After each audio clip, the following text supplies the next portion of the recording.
जय माता की सभी संगत को।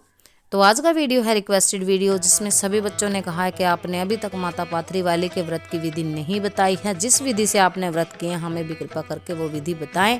तो लीजिए, आप लोगों के लिए लेकर के आ गए हैं माता पाथरी वाली के व्रत की विधि, सीधी और सरल विधि, जिससे हमने माँ के व्रत करके माँ की अनंत कृपा को प्राप्त किया है। आप लोगों के साथ भी आज शेयर करते हैं। अगर आपको वीडियो और विधि पसंद आ जाती है तो अपने परिवारजनों के साथ, प्रियजनों के साथ, रिश्तेदारों के साथ इस वीडियो को शेयर करके आप पुण्य के भागी बन सकते हो, माता पाथरी वाली की कृपा के पात्र बन सकते हो। तो चलिए अगर शुरू करते हैं। व्रत की विधि आपको कैसे रखनी है, क्या माता को भोग लगेगा, क्या आप माँ को प्रसाद अर्पण करें, क्या श्रृंगार चढ़ेगा और किस प्रकार से आपको पूरा दिन व्रत रखना है, क्या खा सकते हैं क्या नहीं खा सकते हैं, कौन से नियम रहेंगे। और मुझे लगता है कि नियम से ज़्यादा आपको श्रद्धा और भावना की आवश्यकता पड़ती है, क्योंकि अगर इंसान नियम ही निभाता रह जाएगा और भगवान के प्रति, माता के प्रति उसके अंदर श्रद्धा नहीं है, भाव नहीं है, तो व्रत कोई फल नहीं देता है। बहुत माता बहनें शिकायत करती हैं कि मैं 4 साल से 2 साल से व्रत कर रही हूँ पर मुझे फल की प्राप्ति नहीं हो रही है, क्योंकि भैया आपके मन में संकोच है, आपको पूर्ण रूप से मैया पर विश्वास नहीं है। तो श्रद्धा से और साफ निर्मल मन से आपको व्रत धारण कर लेने हैं। अगर कर सकते हैं तो ही संकल्प लें, नहीं कर सकते हैं तो कोई जरूरी नहीं होता है। तो चलिए शुरू करते हैं। आपको ये व्रत किसी भी शुक्ल पक्ष के बुधवार से शुरू कर लेने हैं और व्रत पूरा ही दिन रखा जाता है। कुछ माता बहनें कहती हैं कि हम हाफ डे, आधा दिन व्रत करते हैं। देखो, हमें नहीं पता कि आधा दिन व्रत किए जाते हैं नहीं, पर हम पूरा ही दिन व्रत करते हैं। तो आप लोगों के साथ वही विधि शेयर करूंगी जिस विधि से मैंने माँ के व्रत किए हैं। तो आपको सुबह नहा धो करके अपने मंदिर की सफाई कर लेनी है, गंगा जल का छींटा लगाना है, माँ की फोटो, तस्वीर, मूर्ति जो भी है उसको, अगर मूर्ति है तो श्रृंगार करें, चोला चढ़ाएं, फोटो है तो छोटी बड़ी चुनरी श्रद्धा के अनुसार आप चढ़ा सकते हैं। लाल रंग का सूट, 7 प्रकार का श्रृंगार, लाल चूड़ियां माँ को अर्पण करें। हो सके तो माता बहनें स्वयं भी लाल वस्त्र धारण करें। लाल ही श्रृंगार आपका होना चाहिए। और बाल अगर गीले हैं तो पूजा ना करें, बालों को सुखा कर ही आप पूजा कर सकती हैं।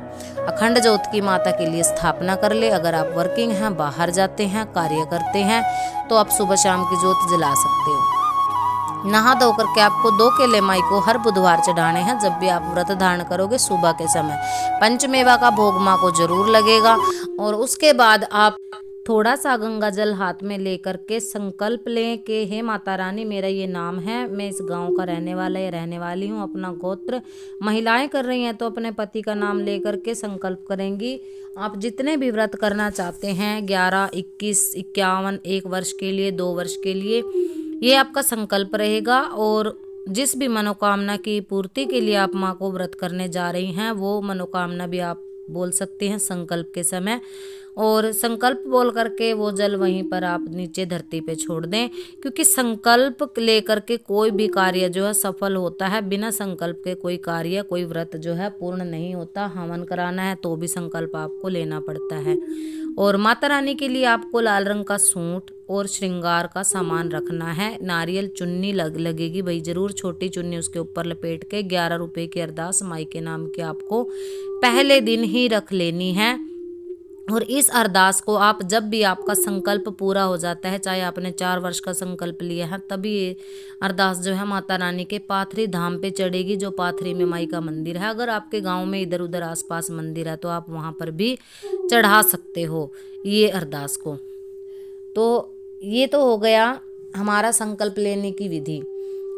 अब दिन के समय में आप क्या खा सकते हो, क्या ले सकते हो। देखो, इसमें चाय पी सकते हो, चाय के लिए कोई पाबंदी नहीं है, आप कितनी बार भी चाय ले सकते हो। और जो महिलाएं बच्चों को दूध पिलाती हैं, दूध पीने वाले बच्चे जिनके छोटे होते हैं, उन महिलाओं के लिए छूट है कि वो फलाहार ले सकती हैं। जिनके बच्चे छोटे नहीं हैं वो निर्जल व्रत भी कर सकती हैं। 1 बार 2 बार आप जल भी पी सकती हैं।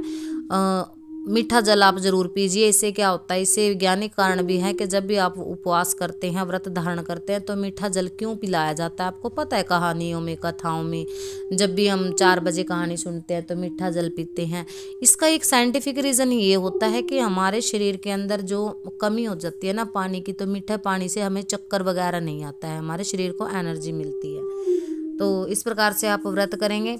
दिन के समय में आप कोई भी अगर माता रानी माँ काली के लिए पाठ कर सकती हैं, माँ पाथरी वाली के लिए एक मंत्र आपको दे रही हूँ, नमो नमो धूतने नमो नमो नमोस्तुते। ये पाठ का आप जाप कर सकती हैं पूरा दिन के लिए। एक सवाल और आ जाता है कि बहुत कुछ बच्चियां मेरी ऐसी हैं जिनके छोटे बच्चे हैं, वो कहती हैं कि माता रानी हमने सुबह नहा धो करके सिर वगैरह धो लिया और वस्त्र धारण कर लिया, पर जाप करने से पहले ही बच्चे ने हमारे ऊपर जो है बाथरूम कर दिया, तो क्या हमें बार बार नहाना और सिर धोना पड़ेगा? नहीं, ऐसा कुछ नहीं है। आप वस्त्र चेंज कर करके गंगा जल का छींटा भी लगा सकते हो, इसमें आपके लिए छूट होती है। तो आपको जाप कर लेना है, चाय वगैरह ले सकते हो, फलाहार वही महिलाएं ले जो बच्चों को दूध पिलाती हैं, बाकियों के लिए ये छूट नहीं है। आप अपना पूरा दिन व्रत करके किसी के घर ना जाएं, क्योंकि किसी के घर जाने से क्या होता है, आपका ऑरा खंडित हो जाता है, आपकी एनर्जी खंडित हो जाती है। बहुत महिलाओं की आदत होती है कि जोत जला के व्रत करके दूसरों के साथ फ़ोन पे लग जाती हैं बात करने, अड़ोस पड़ोस में चली जाती हैं। इससे क्या होता है, आप अपनी एनर्जी वेस्ट कर देते हो। चाहे आपने जितना भी जाप किया है, हो सके तो व्रत वाले दिन किसी से भी फ़ोन पर या फिर आस पड़ोस से ज़्यादा बात ना करें। किसी से झगड़ा नहीं करना है, किसी का अपमान आपको नहीं करना है। तो शाम के समय आपको क्या करना है, माता रानी के लिए भोग बना लेना है पूड़े और पापड़ी का। बहुत बच्चे पूछते हैं, कमेंट आया था कि पापड़ी क्या होती है।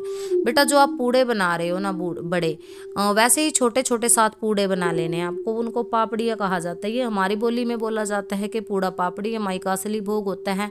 आप 5 लड्डू भी माँ को दे सकते हो। आप माता रानी के लिए मीठे चावल भी बना सकते हो, आटे का हलवा भी बना सकते हो, क्योंकि हर बार अगर नहीं संभव हो सकता है पूड़े बनाना, क्योंकि घर में एक सवाल आया था कि कई बार तेल भी नहीं रहता है, तो ऑप्शन आप बताएं। तेल नहीं रहता है आपके पास, पैसे नहीं है, उसके लिए आप मीठे चावल माँ को चढ़ा सकते हो। अंगारी पे अगर भोग देना चाहते हो तो जो आपका रहने वाला कमरा है उसकी जो चौखट होती है उसके दाहिने तरफ आपको एक चौकी बना लेनी है, चौकपुर लेना है। बच्चे कहते हैं चौक क्या होता है जी?